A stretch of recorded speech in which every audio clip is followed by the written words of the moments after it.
በስመ አብ ወወልድ ወመንፈስ ቅዱስ አሐዱ አምላክ አሜን። መንገዲ ባህታውያን ራብዓይ ክፋል። ትምኒትን ሙቸትን አወግድ። ብዙሓት ከኣትው እናደለዩሲ ከም ዘይኮነሎም እብለኩም ኣለኹሞ በታ ጠባብ ደገ ንምእታው ተጋደሉ። ሉቃስ 13:24 እዚ ቃል ናብ ህይወት እትወስድ ቀጣን መንገዲ ብዙሓት ከም ዘይመረጽዋ የረድአና። ንሕና ግና በዛ ቀጣን መንገዲ ንምእታው ክንጋደል ይግባእ። እዛ መንገዲ ጸባብ ዝኾነትሉ ቀንዲ ምኽንያት ንገዛእ ስጋና ክነምልኽን ክንገዝእን ስለ ዘይንደሊ እዩ። በዚ ምኽንያት እውን ብዙሕ ትምኒታትን ፍትወትን የሕዲርና። እዚ ስጋዊ ፍትወት በብቑሩብ እዩ ዝምዕብል ኣብ ልብና ቁሩብ ቦታ እንተረኺባ ስጋዊ ፍትወት ባዕላ እያ ተዓቢ።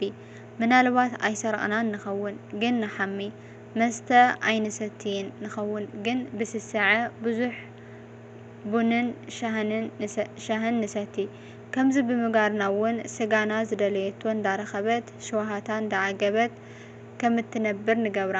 ብኸምዚ እውን ትምኒትን ፍትወትን ኣብ ስጋና ይስልጥን። ፍትወት ስጋ ኩሉ ግዜ ንኻልኦት ዓበይቲ ሓጢኣት ትስሕብ። ንሓጢኣት ካብ ሱር ክምንጥሳ ዘየኽእለና እውን ብሰንኪ ፍትወት ስጋ እዩ። እዚ ፍትወትን ትምኒትን ስጋን ከዓ ሓልዮት ስጋ ይሕዲሩልና። ምንጪ ኩሉ ክፍኣትን ሓጢኣትን ስለ ዝኾነት ስጋዊ ሓልዮት ኣርሕቕ፣ ንትምኒት ስጋ እውን ቅተል። ሓልዮት ስጋ ትምኒት ስጋ ፈጢሩ፣ እዚ ትምኒት ከዓ ብግዲኡ ብዛዕባ ገዛእ ርእስኻ ጥራሕ ከምትስሕብ ከምትሓስብ ገይሩካ ስሱዕን ፍቕሪ ብጻይ ዘይብልኻን ኮንካ ኣብ ክንዲ ፍቕሪ ጎረቤትን ብጻይን ፍትወት ስጋኻ ጥራይ ትግደዝ። ብኸምዚ እውን ዕፁው ኢኻ። ምስ ካልኦት ሰባት ዝምድናን ርክብን የብልኻን እምበኣር ካብ ዝማእሰርቲ ንገዛእ ርእስኻ ሓራ ግበር። ካብ ሓልዮት ስጋን ትምኒትን ውፃእ። ሽዑ ሓጢኣት ካባኻ ክትርሕቕ እያ። ናብ ጥፍኣት ዘብፅሕ ስለ ዝኾነ ንኹሉ ትምኒት ቅተል። ባህጊ ምቾትን ስጋዊ ሓልዮትን ኣጥፍእ። ብኹሉ መንገዲ ተቓለስ። ንኹሉ ኣፃውር ዕጠቕ እሞ ትንፋስ ከይሃብካ ነዛ ትምኒት ቅተላ። ስጋ ዋላ ብዙሕ ሃብ ኣይተዓግብን። ስለዚ ቀጻሊ ንስጋዊ ፍትወት ኣይትገዛእ። ስጋ ዝደለየቶ ኣይተማልእ። እሰራ ነዚ እውን ብዘይ ምቁራጽ ኣዘውትሮ። ቀጻልነት ዘለዎ ነገር ሓይሊ ኣለዎ፣ ግን ብቓል ኣምላኽ ክምገብ ይግባእ። ዲያብሎስ ኩሉ ግዜ መሰልኸይ ከም ዝናዲ ኣይትዘንግዕ። ስለዚ ኣፍ ደገኻ ጽቡቕ ጌርካ ዓፀዎ፣ ናይ ድሕሪት ማዕጾ እውን ኣይትኽፈቶ።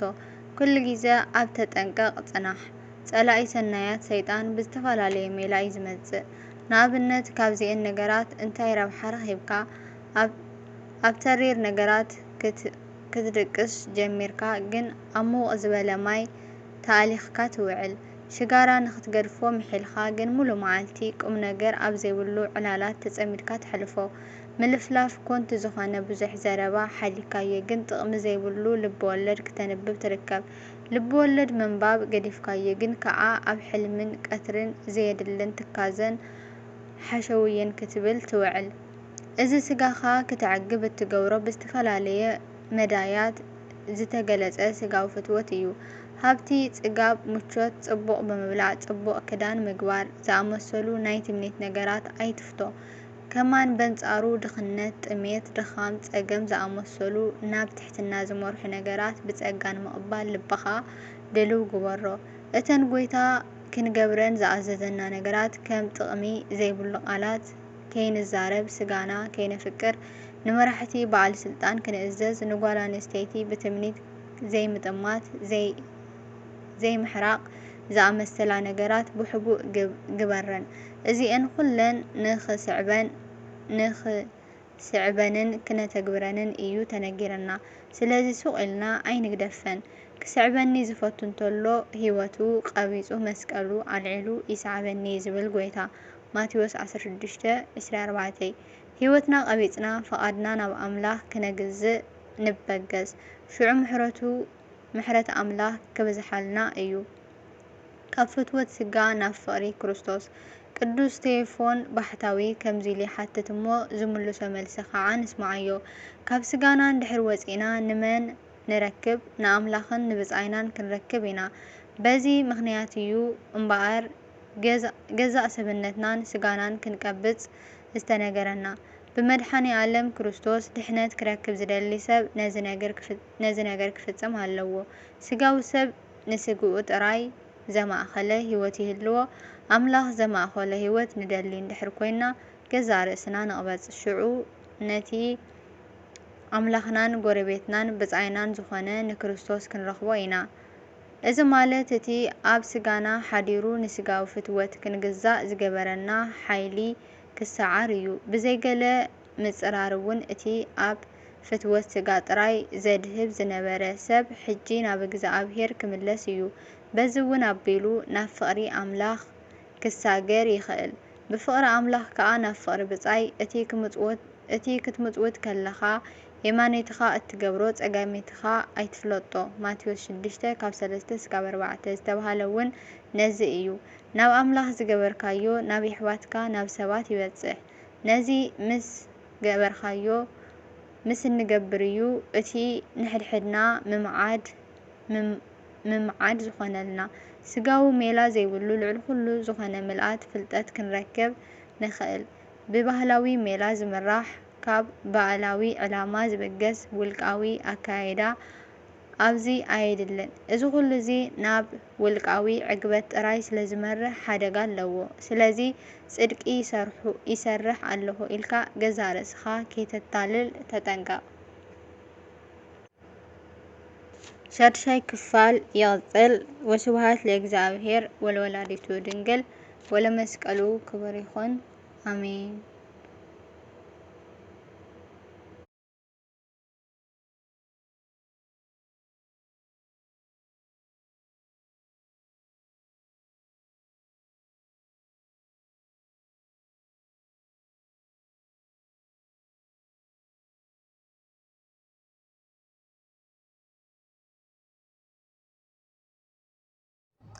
ናይ ልማዓንቲ እዚ ይመስል። ብኻሊእ ትሕዝቶ ክሻዕ ንካነ ላይክ እና ሰብስክራይብ ላገበርኩም ኣበራትዕኒ ተፈቲኹምዎ ለመሓዘትኩም ሸር ገበርዎ። ብትውኒ ርኢተለ ብጣዕሚ እየ ዘመስግነኩም። ለመሓዘትኩን ሸር በላልና እስኪ ተጋርዋኒ ባዕልና ለባዕልና እስቲ እንተሓባበር ባዕልና ለባዕልና እንተሓጋገዝ ክብለኩም ይፈቱ። ናይ ልማዓንቲ እዚ ይመስል። ብኻሊእ ትሕዝቶ ክሻዕ ንካነ ባይ ባይ።